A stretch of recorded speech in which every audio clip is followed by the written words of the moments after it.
మాకు అది కావాలి. వాళ్ళు వచ్చి న్యాయం చెప్పాలి మాకు. వాళ్ళు వచ్చి ఏం జరిగిందో నిజం చెప్పాలి మాకు. అది కావాలి మాకు.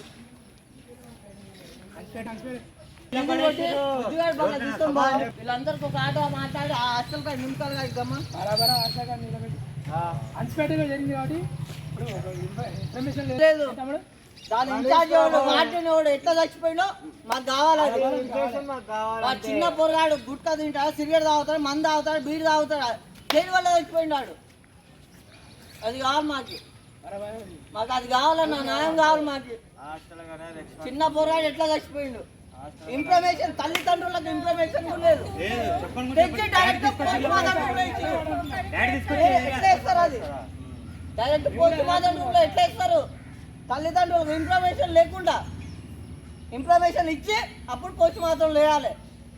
అనాథ పిల్లగాడు ఆయన చచ్చిపోతే తీసుకుపోయి లోపడేయడానికి అందరూ మా వాళ్ళు అందరూ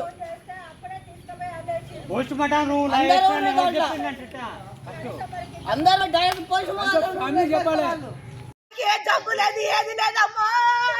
మంచుకున్నాడు నా కొడుకు, మంచుకున్నాడు అమ్మా. నా కొడుకు మంచుకున్నాడు.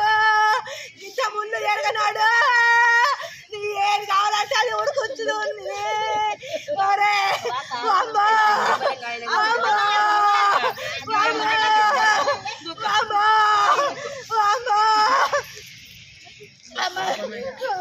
అయితే ఇప్పుడే ఫోన్ వచ్చింది. ఏమైంది ఏం సంగతి కూడా మాకు చెప్పలేదు. ఇప్పుడే మా చెల్ల కొడుకు చెప్పిండు ఫోన్ చేసి. మేము అందరం ఊరికి వచ్చినాం హాస్పిటల్కి. ఇక మాకేమనేది తెలియదు. ఇప్పుడు మేము ఆ పిల్లగాని తీసుకుపోయి ఆడే నుంచి తీసుకుపోవాలని చూస్తున్నాం హాస్టల్లో. ఇంతమంది పిల్లలు ఉంటూ మా పిల్లగానికి అయింది. వాళ్ళ తల్లిదండ్రులు కూడా లేరు. మొన్నటిదాకా మా అమ్మనే సాధింది. మా అమ్మనే పెట్టింది. మా అమ్మ కూడా మొన్ననే కాలం చేసింది. ఇప్పుడు మేమే ఉన్నాం. మాకు అంతంత మాత్రం అని ఇద్దరు అక్కజల్లలో హాస్టల్ వేసినాం. హాస్టల్లో మంచిగా ఉంటాడేమో అనుకున్నాం సార్. మా పిల్లగాని ఇట్లా అవుతాడని అనుకోలేదు. ఇంతమంది పిల్లగానికి అయింది, మా పిల్లగానికి అయింది. ఇక ఏదైనా మీరే న్యాయం చేయాలి ఆ పిల్లగానికి.